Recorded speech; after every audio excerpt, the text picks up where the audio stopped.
Hey guys, Jeff here with Passive Income Unlocked, and this is the No Stone Unturned case study update number 10. So if you want to follow along, I am publishing these reports over on the blog now, so you can head on over to PassiveIncomeUnlocked.com. So before I jump into the numbers, just got to give a big shout out to Google. I was getting very, very bored publishing these reports month after month. Traffic just keeps growing consistently, nothing out of the norm. And of course, they came in to save the day, and they just took our traffic way, way down overnight. So I'll jump into that in a minute. But before I do, let's just look at the stats for August. So the first one here, this is a screenshot for the number of posts published. As you can see, we were just around 30 posts, a little bit under 30 posts for August. Next screenshot here, this is for the topic clusters. So we did finish up topic cluster number 10. And that was a big one. We started number 11. If you are in the course, you will recognize number 11. You can go check it out. Actually, all these posts are published at the time that I'm filming this video. But cluster number 11 is the one that we use in the course for the keyword research process and the first walkthrough of the competition analysis process as well.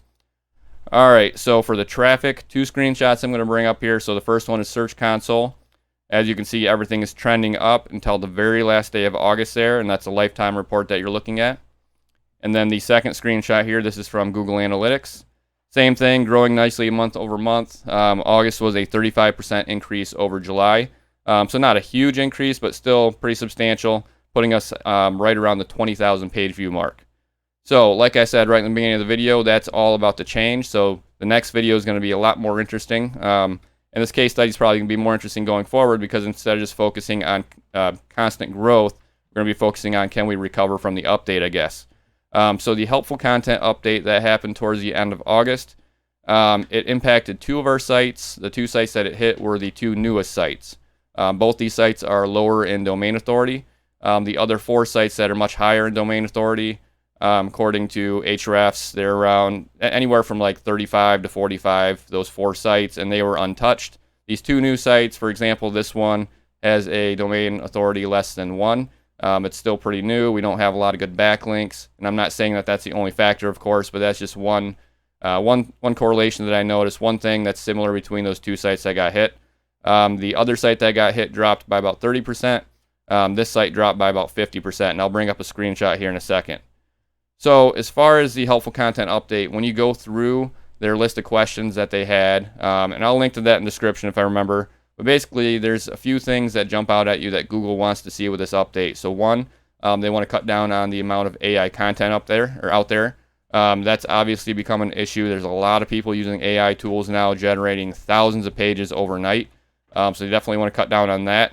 I would hope that they didn't think this site was an AI site because of our publishing frequency. We have been publishing in batches, and we actually just changed that recently anyways. We're publishing one post per day now, but we were publishing in batches up until this point. But with AI content, usually they're really targeting lots and lots of content across a really, really broad domain. Where we are not doing that with this site. We're staying very focused, attacking one cluster at a time, covering very thoroughly, and so on. They also want to see sites stay in their lane, so to speak. I've seen that phrase thrown around a lot. Basically, keeping your site focused, not going too big, at least not too soon. That's actually something we've done on all of our sites previously. We've actually gone very broad. That's kind of something we've just always done. We go super broad, we start narrow, keep expanding out from there. And I wouldn't have been surprised if we were hit on some of our sites to some extent for that reason, but we weren't.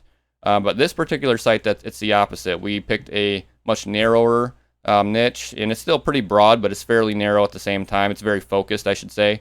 And we have stayed very, very focused with topic clusters. We attack one, cover it very, very thoroughly, move on to the next, cover it very, very thoroughly, and so on, and they're all related to each other as well. Another thing that they obviously want to see is they want to see articles that are free of fluff. That's something we were concerned about with our older content on our other sites because with the outsourcing process, we've tried a lot of different writing services, and some of them really filled their articles with fluff. We published them anyway. So we do have a lot of old content on our sites that are full of fluff, unfortunately. We've cut down on that over the last year or so just by kind of narrowing down the writing services that we use and lowering the word counts. And now we've changed our keyword research process where we actually give a lot of the subtopics to the writer as well, and that helps to keep that writer focused. So we've cut down on that significantly, and with this site, that should not be an issue. Some of the articles do ramble on a little bit, but for the most part, they do stay on point. And like I said, we're providing subtopics and everything, so they stay fairly focused to the topic. Then the last thing is they want to see firsthand knowledge. So on all of our sites previous to number 5 and 6, so that's one more commonality between sites 5 and 6, we wrote a big batch of the content ourselves. On sites 5 and 6, we outsourced 100%. But with that being said, like if you look at the content on site number 6, our case study site, and again, if you're in the course, you can go check out the site because we do reveal it, but that site is all written by one person. Every single article is written by one person. It's not a AI writer. You can tell that it's written by a person. It's well written. It's not perfect by any means, but it's natural. Covers the topics well. Goes into good detail.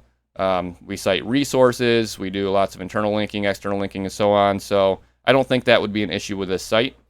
So anyways, the conclusions that I came to, I've only done a little bit of research on this helpful content update as far as the impact on our two sites. So I've probably looked up maybe a dozen keywords between those two sites just to kind of see, in Search Console, I should say. So I looked up about a dozen keywords in Search Console that had dropped ranks. So maybe from position 1 down to position 5, or position 1 down to maybe position 20 in some cases. So most of the drops were pretty minimal. Site number 5, they were very, very minimal. Site number 6, they were a little bit more drastic, but for the most part, they were still something like top of page 1 to middle of page 1. That's what we seem to see the most. And the two things that I happen to notice, one, we have written a lot of articles on this case study site that are very specific, and they're still thorough. So they're very specific, but they have lots of subtopics that stay on point, but they really cover that topic that people are looking for very thoroughly. So we'll have an article like that, for example, it might be ranking number 1 for that particular search term. And what we happen to notice is now that particular article is being outranked by 4 or 5 articles that are very broad. So they're just broad articles on, not even on that topic, they're just on the general niche, and they happen to mention that particular topic maybe in 1 or 2 sentences, and they're high authority sites, and they are outranking us for that topic now. So that's one thing I noticed. Mostly noticed that on site number 6. I don't think I noticed that on any of the keywords I looked up on site number 5. The other thing I noticed on site number 6 as well is for some of the keywords we're actually being outranked by the forums now. It's not just us, but like the forum is actually taking the number 1 spot. And I saw this on quite a few examples. I've read some other instances online of people noticing this as well, where the forum is actually taking the number 1 spot over articles that are targeting that particular topic. So I don't know if that's going to hold, or if either of those things are going to hold or not, but those are the two things that I've noticed. Again, I've not spent a lot of time deep diving into it yet. I don't know if I will or not. I'll definitely look into a little bit more, but I probably am not going to spend a ton of time looking into it. As usual, I'll just kind of wait and see what other people find and then kind of use that as a guide to go further from there. Another thing that Sean Mars, if you're not familiar with him, he's a YouTuber, and I will link to his channel in the description below as well, but he posted a comment on our last video on our income report saying that he actually came across our case study site, so he has a site in the same niche. He happened to come across it. He said he lost traffic on his site as well. Noticed that there was a widget. I think he said people also ask widget was moving up to the number 2 spot. And of course, if you are not right at the top of page 1 and a widget bumps you down, you're not going to get a lot of traffic for that search term if it's a low search volume search term. So that's one thing that he noticed. Haven't looked into it yet, but that's probably something else that's going on. Not necessarily specific to our niche, but probably going on for a lot of people as well. So let me just bring up a screenshot to show you how much traffic we actually lost. So I think I already mentioned 50%, but as you can see here on this screenshot from Search Console, this is the last 3 months. And drastic drop-off started happening right around 8/31. So we were about a week into the update at that point. I think it started on 8/25. Looked like we were going to be okay, but of course we knew that an update that was this big, supposedly supposed to be this big anyways, that there's probably going to be more changes later on in the update, and that's what happened for us. So basically a drastic drop overnight starting from about 8/31 going into 9/1. That's what we saw there. And you can see the same thing on analytics here. So this is the last 30 days over, or compared to the previous 30 days. Again, you can see that same drop there. We basically lost about 3 months worth of growth on the site. So the question is going to be, will our site continue to grow and get back to that point and just keep going higher and higher? Will we recover any of these keywords that we lost rank on?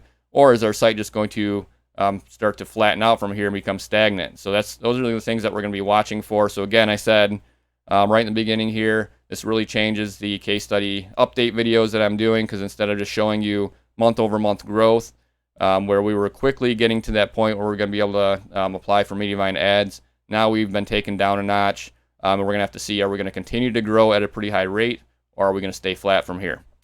So, guys, that's it for this update. Hope you enjoyed it. I'll put another one out in about a month, and expect the traffic to be much lower. I'll see you in that one.